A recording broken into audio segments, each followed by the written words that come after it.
Now, if you want to use an OBD2 device on the unit here, on our T Series, you definitely can. We will start putting these in the kits in the future.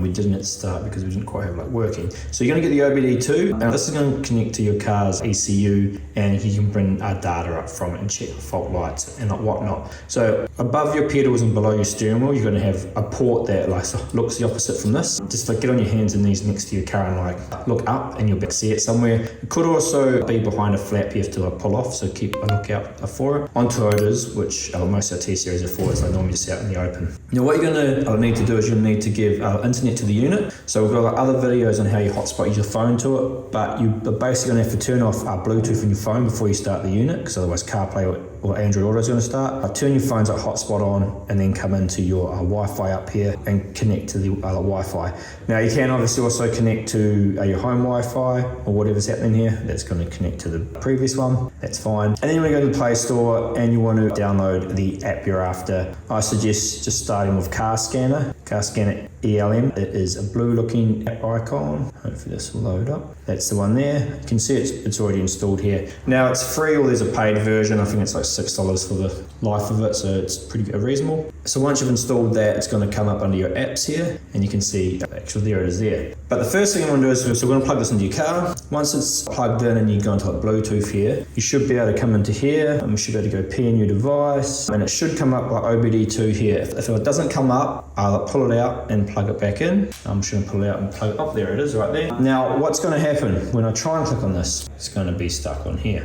pairing for a long time. If I come home and come back to it, it is paired, you can see.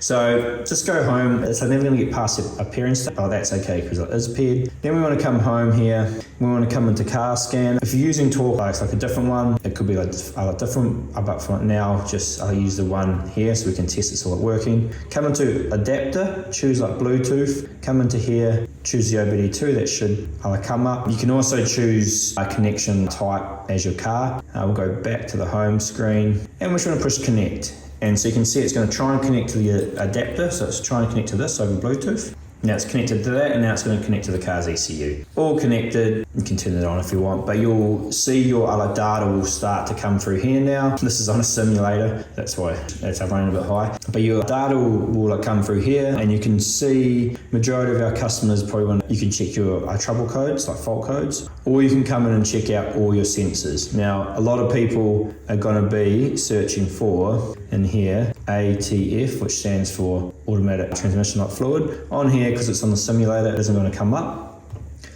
But on your car, for example, if you're in here and you had chose a connection profile, let me just disconnect this so I can choose it. It will bring in, majority of Toyotas have two transmission temperatures settings. There's one in the pan and one on an outlet, I think. But connection profile, if you come into here, Toyota, majority people with these units, if you're running the Toyota, will be after the Toyota can 2010 to 2022. You'll be running like this one or like this one. They're newer, 2020 or newer. Actually, all of them will be on like this one because we're running the old technology in Australia at the moment. So you'll all be on that 2010 and 2022. And that should bring in your transmission temperature and some extra data. So that is how you get the OBD2 device working.